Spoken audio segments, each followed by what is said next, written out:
ஆண்டவராகிய இயேசு கிறிஸ்துவின் இனிய நாமத்தில் விசன் ஆஃப் ரிவைவல் ஊழியங்களின் சார்பாக உங்கள் யாவரையும் இந்த நிகழ்ச்சிக்கு வரவேற்கிறேன், வாழ்த்துகிறேன். இந்த நாளிலே நாம் தியானம் பண்ணும்படியாக எடுத்துக்கொண்ட வேத பகுதி ரோமருக்கு எழுதின நிருபம் 8ஆம் அதிகாரம். அதிலே 6வது வசனத்தை நாம் வாசிக்கும் பொழுது, மாம்ச சிந்தை மரணம், ஆவியின் சிந்தையோ ஜீவனும் சமாதானமும் என்று கொடுக்கப்பட்டிருக்கிறது. அப்போஸ்தலனாகிய பவுல் ரோமாபுரியில் உள்ள விசுவாசிகளுக்கு இவ்விதமாய் எழுதுவதை நாம் பார்க்க முடிகிறது. மாம்ச சிந்தை மரணம், ஆவியின் சிந்தையோ ஜீவனும் சமாதானமும். இந்த காரியங்கள், இந்த வசனம் நமக்கு அநேக காரியங்களை நாம் நினைவூட்டுகிறது. நம்முடைய வாழ்க்கையில் ஒவ்வொரு காரியம், நிறைய சம்பவங்கள் நடக்கிறது, நிறைய சூழ்நிலைகளை நாம் கடந்து செல்கிறோம், நிறைய அனுபவங்களை கடந்து செல்கிறோம். அந்த நேரங்களிலே மாம்ச சிந்தை மரணம் என்று சொன்னால், சரீரப்பிரகாரமான சில காரியங்கள் நம்மளால் முடியும் அல்லது முடியாது என்று சொல்லி சில நிலைகள் இருக்கிறது. அதே போல நமக்கு சில குடும்பங்களிலே அவர்களுக்கு மிகவும் வேண்டிய அல்லது பிரியமான அன்புள்ள ஒருவர் மரித்து போனால், அவர்களுக்கு அந்த மாம்ச சிந்தையின்படி இனிமேல் நம்ம வாழ வேண்டிய அவசியம் இல்லை, இவர் போன பிறகு நமக்கு என்ன இருக்கிறது, அப்போ எதை குறித்தும் அவர்கள் அந்த நேரத்தில் யோசிப்பதில்லை. ஒருவேளை பிள்ளைகள் இருக்கும், கணவர் இறந்திருப்பார், அப்போ இந்த அம்மா நினைப்பாங்க, இனிமேல் இவர் போன பிறகு எனக்கு என்ன வாழ்க்கை இருக்கிறது என்று சொல்லி அவர்கள் அதை நினைத்தே அவர்கள் சில பேர் சூசைட் பண்ணி இறந்துருதாங்க. சில பேர் அதை நினைத்து நினைத்து ஒரு வருஷத்துக்குள்ளே இவர்கள் இறந்து போகிறார்கள் அந்த துக்கத்தில். அப்போ நம்ம பார்க்கிறோம், அது மரணத்துக்கு ஏதுவாய் நம்மை நடத்தி செல்லுகிறது என்று சொல்லி பார்க்கிறோம். லௌகீக கவலை என்று சொல்லி வேதத்தில் பார்க்கிறோம். லௌகீக கவலை மரணத்தை உண்டாக்குகிறது என்று சொல்லி பார்க்கிறோம். ஆண்டவராகிய இயேசு கிறிஸ்து சீஷரிடத்தில் சொன்னார், நீங்கள் லௌகீக கவலைகளினால் பாரமடையாதபடி எச்சரிக்கையாக இருங்கள் என்று சொன்னார். அப்போ உலக கவலைகள் நம்மை பாரப்படுத்துகிறது. எவ்வளவுதான் தன்னம்பிக்கை உள்ளவர்கள், தைரியம் உள்ளவர்களாக இருந்தாலும் சில நிலைகளிலே, சில நெருக்கங்களிலே, சில சம்பவங்களினாலே எத்தனையோ பேருக்கு அவர்கள் புத்தி சொல்லி இருப்பார்கள். அந்த நேரத்திலே அவர்கள் எல்லா தன்னம்பிக்கையும் இழந்து தற்கொலைக்கு நேராய் கடந்து செல்கிறார். நம்ம பத்திரிகைகளில் பார்க்கிறோம், தினசரி செய்தித்தாள்களில் பார்க்கிறோம் எத்தனை தற்கொலைகள்.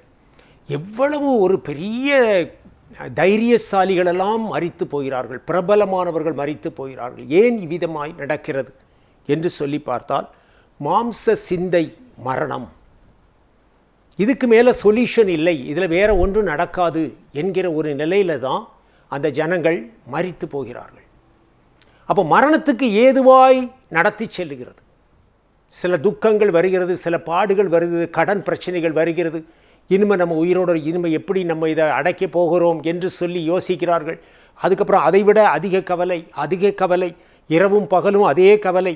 அந்த கவலை அதிகரித்து கொண்டே போகிறது. மாம்ச சிந்தை சிந்தை சிந்தை இந்த எண்ணங்களிலே மறுபடி இதிலிருந்து நம்ம மீண்டு வர முடியாது, நமக்கு இனிமேல் வாழ்க்கை கிடையாது. இப்படியே அந்த மாம்ச சிந்தையில் போய் கடைசியிலே தற்கொலைக்கு நேராய் கடந்து செல்கிறார்.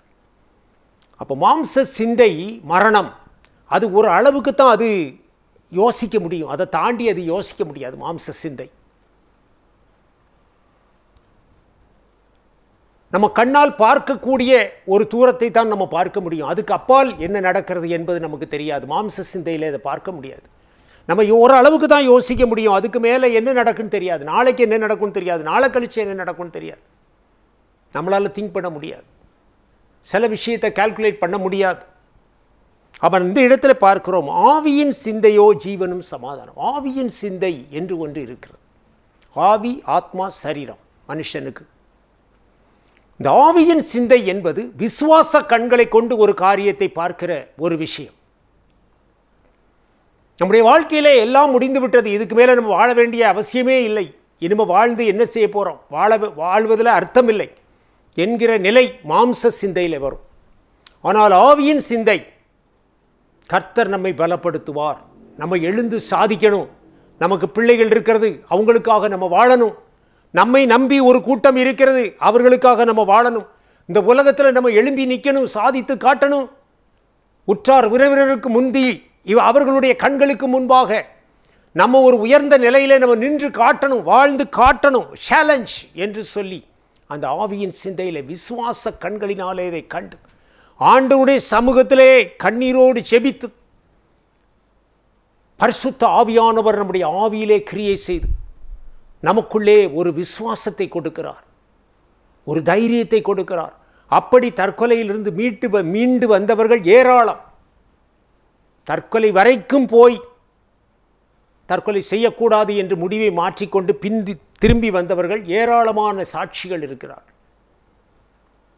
ஆகையினாலே ஆவியின் சிந்தை ஜீவனும் சமாதானம்.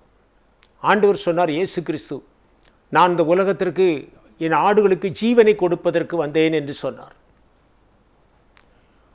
அவைகளுக்கு ஜீவன் உண்டாயிருக்கவும் அவை பரிபூரணப்படவும் வந்தேன் என்று சொல்லி ஆண்டவர் சொன்னார். நமக்கு ஜீவன் உண்டாயிருக்கும்படியாக இயேசு கிறிஸ்து இந்த உலகத்திலே வந்தார்.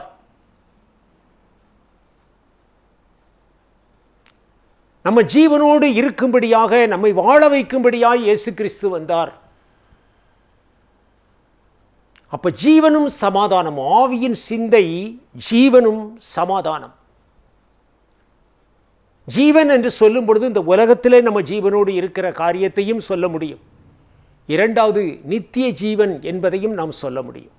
நமக்கு ஒரு வாழ்க்கை இருக்கிறது, நித்திய ஜீவன் இருக்கிறது. நித்தியமாய் ஆண்டவரோடு வாழ்கிற ஒரு பரலோக ராஜ்யத்தினுடைய வாழ்க்கை இருக்கிறது. மோட்ச ராஜ்யத்திற்குள்ளே நம்ம பிரவேசிக்க வேண்டிய ஒரு வாழ்க்கை இருக்கிறது நமக்கு. நம்ம அந்த உலகத்திலே வாழ்கிறது ஒருவேளை 50 வருஷமோ 50 60 வருஷமோ 70 வருஷமோ 80 வருஷமோ ஒரு குறுகிய கால வாழ்க்கை. ஆனால் அதன் பின்பு நித்தியமாய் ஆண்டவரோடு வாழ்கிற ஒரு வாழ்க்கை இருக்கிறது. அதற்காக இந்த உலகத்திலே நம்ம பிரயாசப்பட்டு ஆண்டவரை நெருங்கி சேர்ந்து அதற்கு ஆயத்தப்பட்டு அதுக்கு தகுதிப்படுத்தப்பட்டு நம்முடைய காலங்கள் முடியும் பொழுது நாம் அந்த ராஜ்யத்திற்குள்ளே பிரவேசிக்கும்படியாக கர்த்தர் நமக்கு நியமித்திருக்கிறார். ஆகினாலே ஆவியின் சிந்தை ஜீவனும் சமாதானம். அப்போ விசுவாசத்தோடு அவைகளை எதிர்கொள்ளும் பொழுது, அவைகளை மேற்கொள்ள வேண்டும் என்ற ஒரு தைரியம், விசுவாசம் நமக்குள்ளே வரும் பொழுது அந்த காரியத்தை ஓவர் கம் பண்ணி ஜெயித்து அதை தாண்டி கடந்து செல்ல முடியும். எத்தனையோ பேர் அப்படி சாட்சிகள் நம்முடைய வாழ்க்கையிலே சந்தித்திருப்போம். நான் அன்றைக்கே செத்து போயிருப்பேன், நான் என்றைக்கோ தற்கொலை பண்ணி செத்திருப்பேன், ஆனால் இன்னைக்கு உயிரோடு இருக்கிறேன் என்று சொல்லும் பொழுது அப்போ அவர்கள் நினைத்தது போல் நடக்கவில்லை. ஆனால் மாம்ச சிந்தையிலே ஒரு காரியம் நடந்ததுன்னா அதை குறித்து இன்னும் கொஞ்சம் அதை இன்னும் எக்ஸாஜரேட் பண்ணி இப்படி நடந்து இப்படி நடந்து இப்படி நடந்து இப்படி நடந்து இப்படியெல்லாம் அவமானம் வந்து இப்படியெல்லாம் நடந்து அப்படிலாம் ஒருவேளை அப்படிலாம் நடக்காது. ஆனால் நம்முடைய மாம்ச சிந்தை அப்படி கொண்டு வரும். பயம் பயம் பயம் கலக்கம், இன்னும் பயம் இன்னும் கலக்கம். அந்த எக்ஸ்ட்ரீம் எண்டில் தான் அவர்கள் அப்படிப்பட்ட முடிவை அவர்கள் எடுக்கிறார்கள். அப்போ மாம்ச சிந்தை மரணம், ஆவியின் சிந்தை ஜீவனும் சமாதானம். இந்த ஆவியின் சிந்தைக்கு நம்ம வந்துட்டோம்னா, ஆவி எல்லாவற்றையும், மனுஷனுடைய ஆவி கர்த்தர் தந்த தீபமாய் இருக்கிறது என்று வேதம் சொல்லுகிறது. அவைகள் இருதயத்தில் உள்ள எல்லாவற்றையும் அது சீர்தூக்கி பார்க்கிறது. இதிலே கர்த்தருடைய பரிசுத்த ஆவியானவர் வந்து இறங்கும் பொழுது, நம்முடைய ஆவியோடு அவர் இணைந்து நமக்குள்ளே நம்மை பலப்படுத்தும் பொழுது, நம்முடைய விசுவாசத்திலே நிலைநிறுத்தும் பொழுது, மற்றவர்கள் பார்க்கிறது போல நம்ம பார்க்க மாட்டோம். நம்ம ஒரு புதிய கண்ணோட்டத்தோடு அதை பார்ப்போம். ஆவியின் சிந்தை நமக்குள்ளே வந்த பிறகு நம்ம பார்க்கிற பார்வை வித்தியாசப்பட்டுரும்.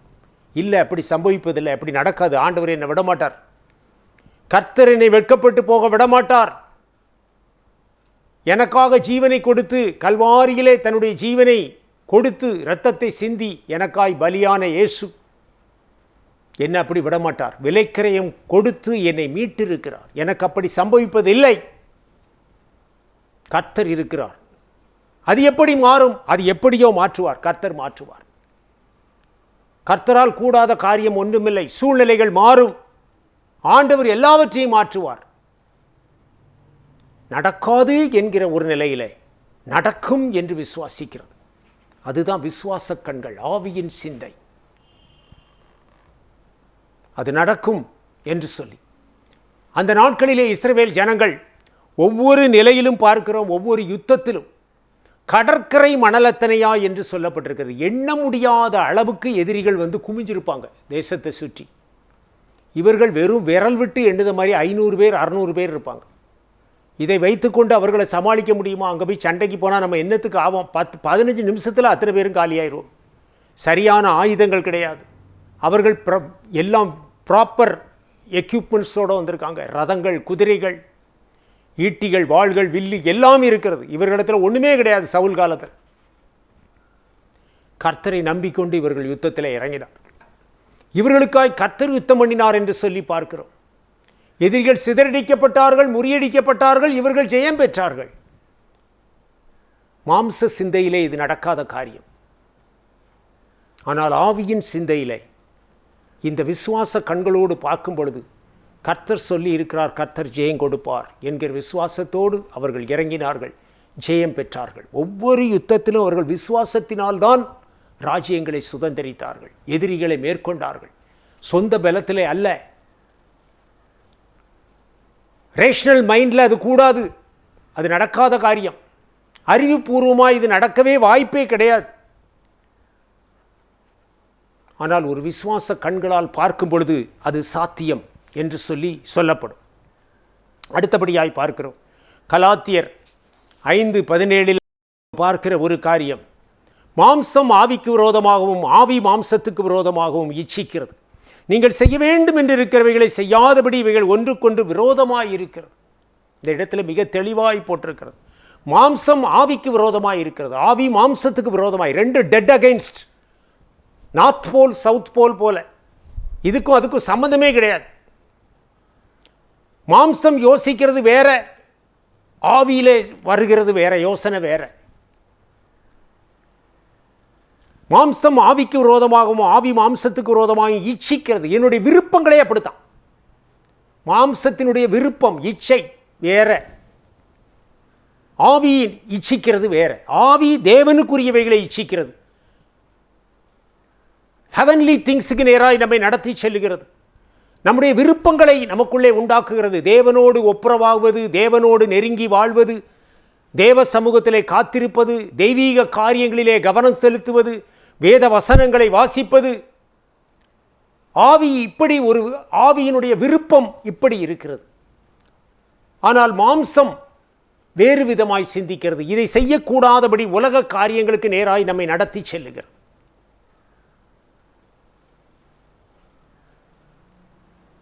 ஆண்டவர் சொன்னார், மாம்சம் ஆவியோ பலமுள்ளது, மாம்சம் பலவீனம் உள்ளது என்று சொன்னார். இது அது செய்யக்கூடாதபடி இதை தடை செய்கிறது, போராடுகிறது என்று சொல்லி பார்க்கிறோம்.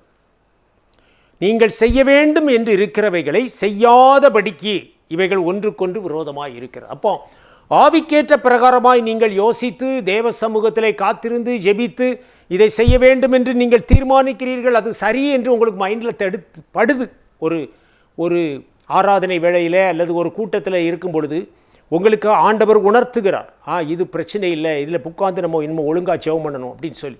ஆனால் வீட்டுக்கு வந்த பிறகு அந்த சிந்தனைகள் எல்லாம் நேரடியாய் மாறுகிறது. அதை செய்யக்கூடாதபடி என்று சொல்லப்பட்டிருக்கிறது. ஒன்றுக்கொன்று விரோதமாய் மாம்சம் போராடுகிறது, போராடி நம்மை டைவர்ட் பண்ணி வேற திசைக்கு கொண்டு போகும். அதே போல் எந்த நிலையில் எடுத்துக்கொண்டாலும் இந்த ரெண்டும் ஒன்றுக்கொன்று எதிராகத்தான் இருக்கும். இதில் கவனமாய் செயல்பட வேண்டும். மாம்ச சிந்தை மரணம், ஆவியின் சிந்தையோ ஜீவனும் சமாதானம். ஆவியினுடைய ஆலோசனையின்படி ஆவி நடத்துகிறபடி நம்ம நடந்து சென்றால் அந்த பாதையிலே ஜீவனும் சமாதானமும் இருக்கிறது. இந்த பாதை நம்மை மரணத்துக்கு நேராய் நடத்திவிடும். அதில் நம்ம எச்சரிக்கையாக இருக்க வேண்டும், அதில் கவனமாக இருக்க வேண்டும். மத்தேயு 16ஆம் அதிகாரத்திலே 23வது வசனத்தை நம்ம பார்க்கும் பொழுது, பேதுரு ஆண்டவராகிய இயேசு கிறிஸ்து தான் பாடுபட போகிறேன் என்பதையும், இவ்விதமான பாடுகள் எல்லாம் என்னுடைய வாழ்க்கையிலே வரும், மனுமகன் இப்படிலாம் மனுஷகுமாரன் பாடுபடுவார் என்று சொல்லி தன்னுடைய பாடுகளை குறித்து பேதுருவினிடத்தில் பேசும் பொழுது பேதுரு உடனடியாய் சொல்லுகிறான், ஆண்டவரே இப்படி உமக்கு சம்பவிக்கக்கூடாது, இதெல்லாம் உமக்கு நடக்கக்கூடாது என்று சொல்லி அவன் பயங்கரமாக வேதனையோட எரிச்சலோட அவரிடத்தில் பேசுவதை நம்ம பார்க்க முடிகிறது. அவரிடத்தில் சண்டை போட்டான் என்று சொல்லி பார்க்கிறோம். ஆனால் ஆண்டவர் உடனடியாய் சொன்னார், எனக்கு பின்னால் போ சாத்தானே, நீ எனக்கு இடரலாய் இருக்கிறாய். தேவனுக்கு ஏற்றவைகளை சிந்தியாமல் மனுஷருக்கு ஏற்றவைகளை சிந்திக்கிறார். அப்போ தேவனுக்கு ஏற்ற சிந்தை, மனுஷனுக்கு ஏற்ற சிந்தை. மனுஷனுக்கு ஏற்ற சிந்தை மாம்ச சிந்தை, தேவனுக்கு ஏற்ற சிந்தை ஆவியின் சிந்தை.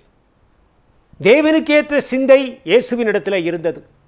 அவர் பிதாவினுடைய சித்தத்தை அறிந்திருந்தார். அவருடைய பிதாவினுடைய சித்தத்தின்படியே வாழ்ந்தார். ஒவ்வொரு நிலையிலும் அவர் பிதாவின் சித்தத்தை அறிந்து அதற்கு கீழ்ப்படிந்து நடந்தார். மரணபரியந்தம் கீழ்ப்படிந்தவராக இருந்தார்.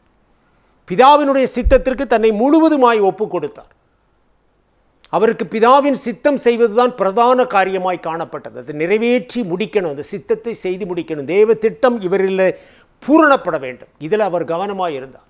மற்ற காரியங்களை குறித்து அவர் கலங்கவில்லை, யோசிக்கவில்லை. ஆனால் பேதுருனுடைய மனுஷீக சிந்தையிலே இவர் இப்படியெல்லாம் இவர் தன்னோடு இருக்கிறார், இயேசு தன்னோடு இவ்வளவு நாளும் இருந்துட்டார், ஒரு தலைவராக இருந்தார், இந்த அப்போஸ்தலர்களை நடத்தி சென்றார், இவர்களுக்கு ஒரு பெரிய பாதுகாப்பு இயேசுவோடு இருப்பது. இவர் இப்படி மரித்து போனால் அப்போ நம்ம என்ன ஆகும் அதற்கப்புறம்? மேலும் இவ்வளவு மகிமையான ஒரு தேவகுமாரனாகிய இவர் இப்படி மரிக்கலாமா? தேவனுடைய சித்தத்தை அறியாததினாலே, மனுஷனுக்கு ஏற்ற பிரகாரமாய் அவன் சிந்தித்தபடியினாலே இந்த காரியத்தை இப்படி பார்த்தான். ஆண்டவர் நினைத்த ஆண்டவருடைய மைண்டில் பிதாவினுடைய சித்தம் இது, இதை நிறைவேற்றி முடிக்கப் போகிறோம் என்பதை குறித்து அவர் அதுக்கு தன்னை பூரணமாய் ஒப்பு கொடுத்தார். இதுதான் நடக்கப் போகிறது, இப்படித்தான் நடக்கும் என்பதை அவர் அறிந்திருந்தார். இது தேவ சித்தம், தேவ திட்டம் என்பதை அவர் அறிந்திருந்தபடினால் அந்த பாதையிலே செல்ல தீர்மானித்தார், தன்னை ஒப்பு கொடுத்தார். பேதுரு சொல்லுகிறான், அந்த பாதையிலே நீர் போகக்கூடாது, இந்த பாதையிலே போக வேண்டும் என்று சொல்லுகிறார். இது மனுஷீக சிந்தை, மாம்ச சிந்தை. அப்போ இது ரெண்டுக்கும் நம்ம சொல்லுவோம், ஒன்றுக்கு ஒன்று எதிராக இருக்கிறது, செய்ய விடாது. மாம்சம் ஆவிக்கு விரோதமாய் இருக்கிறபடியினால் ஆவியின் சிந்தையிலே வருகிற தீர்மானங்கள், நம்ம எடுக்கிற தீர்மானங்களை இந்த மாம்ச சிந்தை நமக்குள்ளே எதிராய் குழப்பி நம்மை செய்ய விடாதபடி தடுத்து விடும். அப்போ நம்ம அதில் கவனமாய் இருக்க வேண்டும். அந்த காரியத்திலே நாம் கவனமாய் இருக்க வேண்டும். அதில் எந்த இடறி போகக்கூடாது. இடரலாக இருக்கிறார். பேதுருவை பார்த்து ஆண்டவர் சொன்னார், நீ எனக்கு இடரலாக இருக்கு.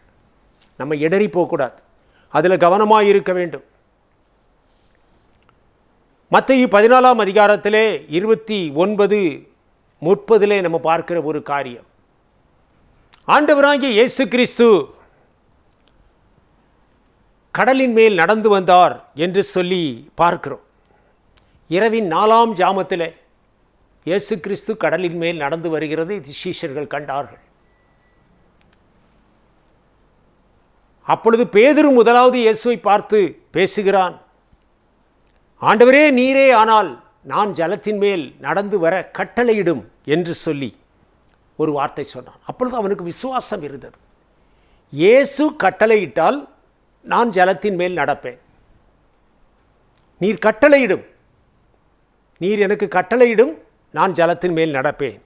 நான் ஜலத்தின் மேல் நடந்து உம்மிடத்தில் வர கட்டளையிடும். நீர் கட்டளையிட்டால் நான் வந்துடுவேன், ஜலத்தின் மேலே நடந்து வந்துடுவேன் என்கிற விசுவாசம், ஆண்டவருடைய வார்த்தை அப்படி வந்தால் அது கண்டிப்பாக நடக்கும் என்கிற விசுவாசம் அவனுக்கு இருந்தது. அதில் மாற்று கருத்து இல்லை.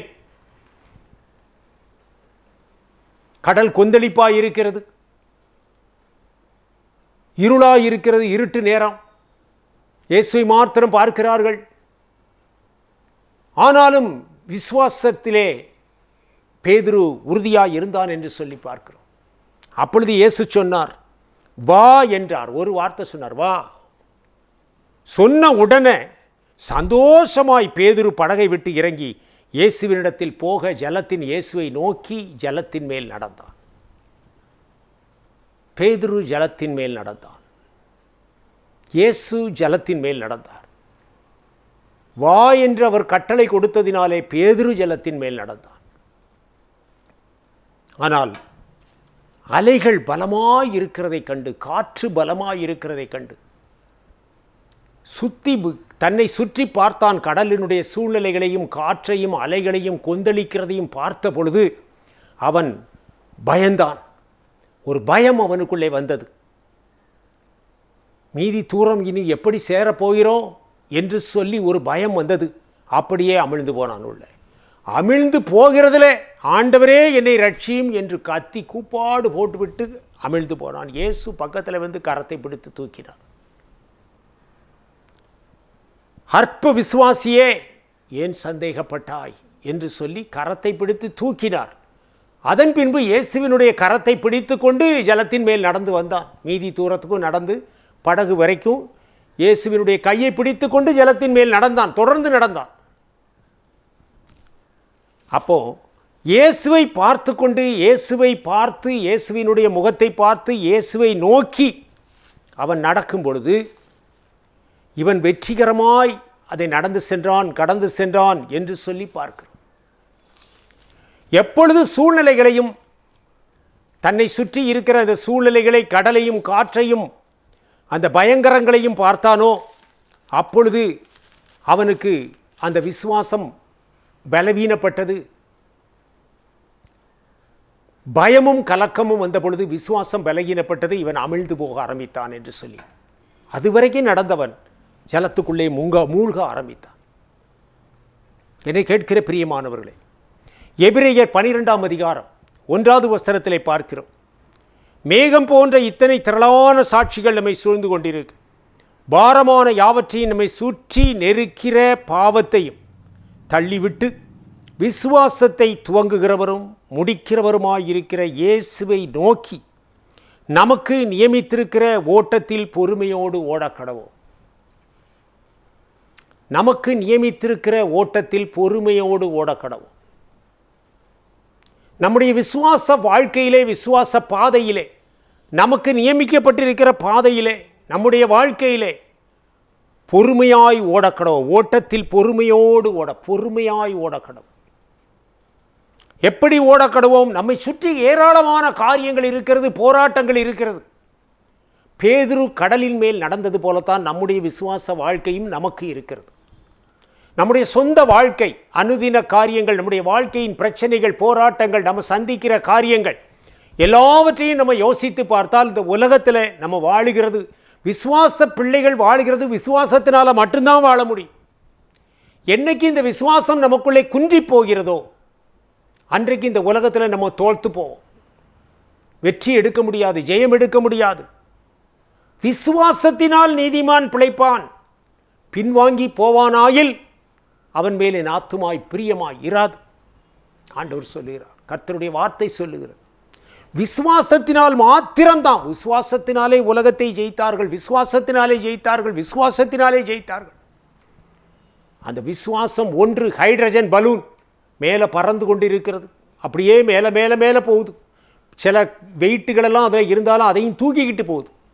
எப்பொழுது அதில் ஒரு குண்டூசியை வைத்து குற்றி அந்த பலூனில் உள்ள ஹைட்ரஜன் வெளியே போயிருதோ அந்த பலூன் அப்படியே செத்து கீழே விழுந்துடும், ஒன்றுமில்லை அதுக்கப்புறம்.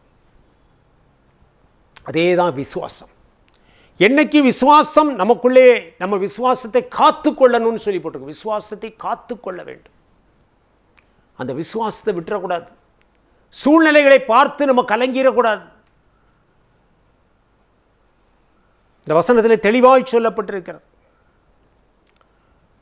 திரளான சாட்சிகள் நம்மை சூழ்ந்த பாரமான யாவற்றையும் நம்மை சுற்றி நெருக்கி நிற்கிற பாவம், சுற்றி நெருக்கி நிற்கிற பக்கத்தில் நிற்கி பாவங்கள், அதை செய்யணும்னா செய்திடலாம். அந்த இச்சையில் விழணும்னா விழுந்துடலாம். நம்மை சுற்றி நெருக்கி நிற்கிற பாவங்கள். இன்னைக்கு பார்க்குறோம், செல்ஃபோன் கையில் இருக்கிறது, இல்லாத ஆட்களே கிடையாது. செல்ஃபோனில் எல்லாமே வந்துடும். எதை வேணாலும் பார்க்கலாம், என்ன வேணாலும் பார்க்கலாம், எதுக்குள்ளே வேணாலும் போகலாம். ஒத்த செல்ஃபோனில் அத்தனை காரியங்களையும், பாவமான காரியங்களையும் உள்ளிருந்து நம்ம பார்க்க முடியும். அது நம்மை அடிமைப்படுத்தி நம்மை காம விகாரத்துக்கு ஏதுவாய் அல்லது இச்சைகளுக்கு நேராய் நம்மை நடத்தி செல்லும். எந்த பாவத்திலையும் நம்மை தள்ளுவதற்கு அது ஆயத்த சோசியல் மீடியாக்கள். எப்படி வேணாலும் அதில் விழுந்து போகலாம், சிக்கி போகலாம். நம்மை சுற்றி நெருங்கி நிற்கிற பாவம், நெருங்கி நிற்கிறது, க்ளோஸாக இருக்கு. ஈஸியாக அவைல் பண்ணிக்கலாம். எது வேணாலும் செய்யலாம், எதை வேணாலும் பார்க்கலாம். இன்றைக்கு உள்ள சூழ்நிலை நம்மை சுற்றி நெருங்கி நிற்கிற பாவத்தை தள்ளிவிட்டு பாரமான யாவற்றையும் நம்மை பாரப்படுத்துகிற லௌகீக கவலைகளினால் பாரமடையாதபடி எச்சரிக்கையாக இருங்கள் என்று ஆண்டவர் சொன்னார். அந்த கவலைகளினாலே பாரமடையாத, அந்த கவலைகளின் பாரம் நமக்குள்ளே வந்தாலும் மாம்ச சிந்தை மரணம் என்று சொல்லப்பட்டிருக்கு. அது நம்மை மரணத்துக்கு நேராய் தள்ளி, நம்ம தேவனிடத்தில் போகிற ஒரு பாதை, விசுவாச மார்க்கம் நமக்கு நியமிக்கப்பட்டிருக்கிற பாதை இருக்கிறது. அதை விட்டுட்டு நமக்கு அந்த மாம்ச சிந்தை நம்மை மாம்சத்துக்கு நேராய் நடத்திவிடும். அதனுடைய முடிவு மரணம். இங்கே ஜீவனும் சமாதானமும்.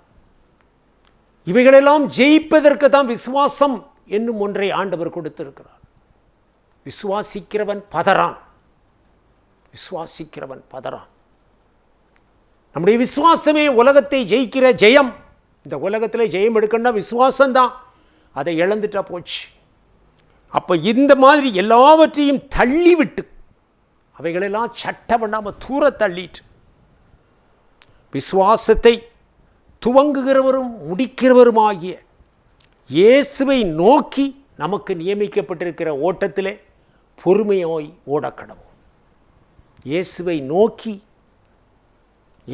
நோக்கி நம்முடைய கண்களை அவர் மேல் பதிய வைத்து, அவர் தான் வான்னு சொன்னார். அவரை பார்த்துக்கிட்டே சந்தோஷத்தில் பேதுரு நடக்கிறார். அவரை பார்ப்பதை விட்டு சுற்றி திரும்பி பார்த்து சூழ்நிலைகளை பார்க்க ஆரம்பித்த பொழுது தான் மூழ்க ஆரம்பித்தது. நம்முடைய கண்களை இயேசுவின் மேல் பதிய வைப்போம். விசுவாசத்தை தொடங்குகிறவரும் முடிக்கிறவரும் ஆகிய இயேசுவின் மேல் நம்முடைய கண்களை பதிய வைக்க வேண்டும்.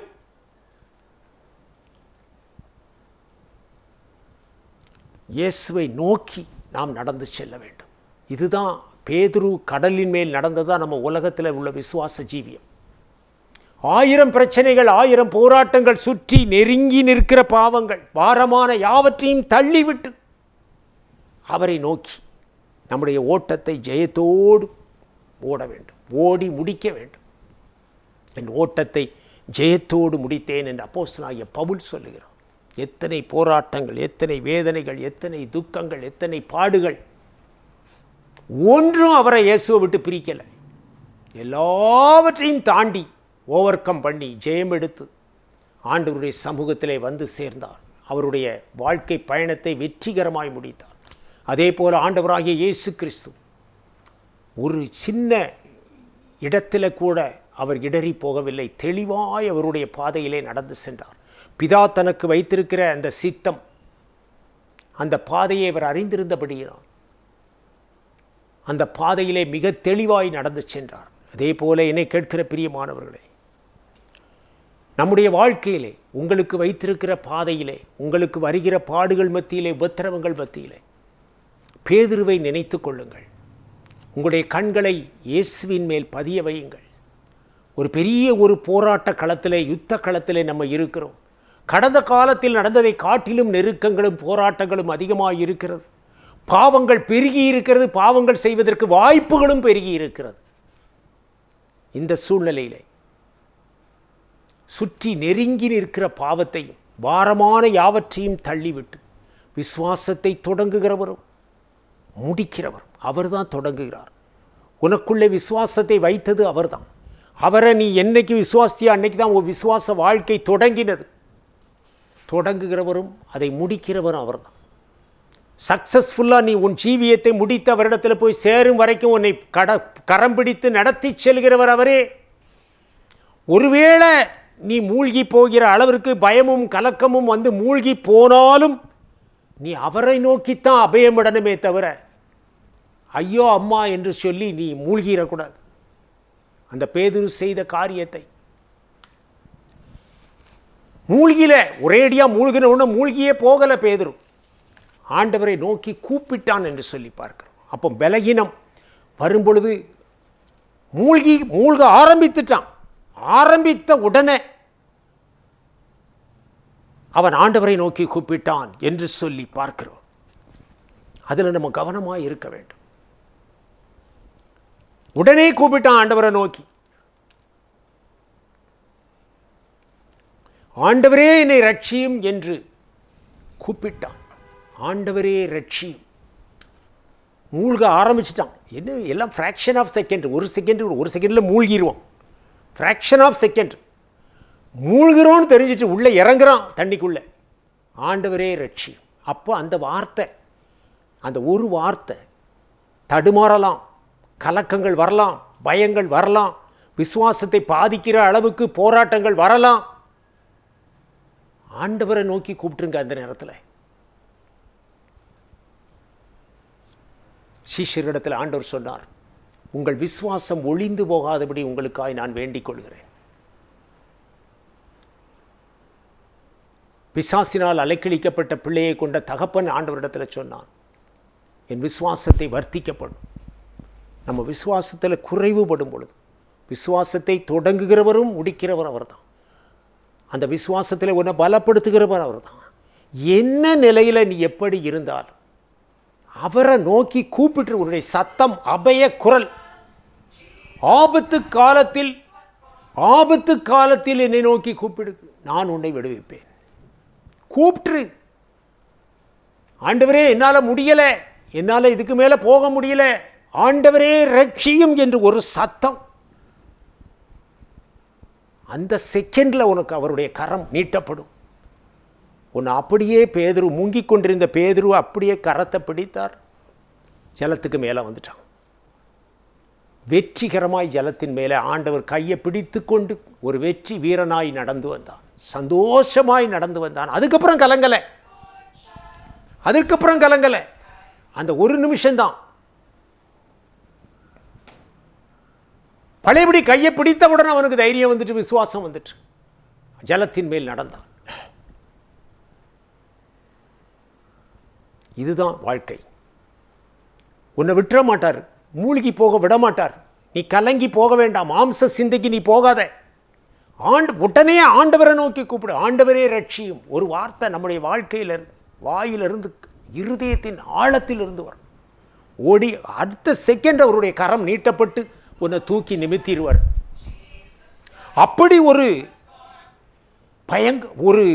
ஒரு நமக்கு 24 மணி நேரமும் நமது மேலே கண்களை பதிய வைத்திருக்கிற ஒரு தேவனைத்தான் நம்ம ஆராதிக்கிறோம். சாதாரண தேவனை அல்ல. ஏனோதானோ என்று நம்மை குறித்த அக்கறையற்ற, கரிசனையற்ற தேவனை அல்ல. என் ஆடுகளுக்காய் ஜீவனை கொடுக்கிறேன் என்றார். அவைகளுக்கு ஜீவன் உண்டாயிருக்கவும் அவைகள் அந்த ஜீவன் பரிபூர்ணப்படவும் நான் இந்த உலகத்திலே கடந்து வந்தேன் என்று சொன்னார். விசுவாசத்தை தொடங்குகிறவரும் முடிக்கிறவரும் அவர்தான். ஆகையினாலே அவரை நோக்கி நம்முடைய ஓட்டத்திலே பொறுமையோடு ஓடக்கடவோம். கண்களை மூடி ஜெபிப்போமா. நல்ல பிதாவே, உம்மை நன்றியோடு துதிக்கிறோம். என் தேவனாகிய கர்த்தர் இதுவரை எங்களை நடத்தி வந்த எல்லா பாதைகளுக்காக உமக்கு நன்றி செலுத்துகிறோம். ஆண்டவரே, எங்களை நடத்தி வந்த எல்லா வழிகளுக்காக உமக்கு நன்றி செலுத்தும்.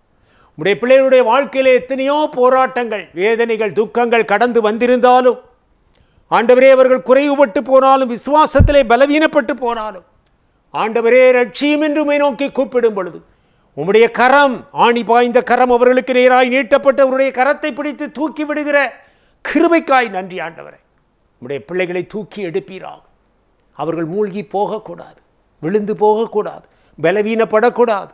தேவனாகிய கர்த்தாவே, அவருடைய விசுவாச ஓட்டத்திலே அவர்கள் உம்மை நோக்கி வெற்றிகரமாக இதிலே ஓடும்படியாய் கர்த்தர் ஒவ்வொருவரையும் இந்த வேளையிலே பலப்படுத்தும்படியாய் ஜெபிக்கிறோம்ப்பா. ஆண்டவரே, உடைய கிருபை அவர்களை சூழ்ந்து கொள்வதாக மீட்பர் இயேசுவின் நாமத்தில் ஜெபிக்கிறோம் நல்ல பிதாவே, ஆமென்.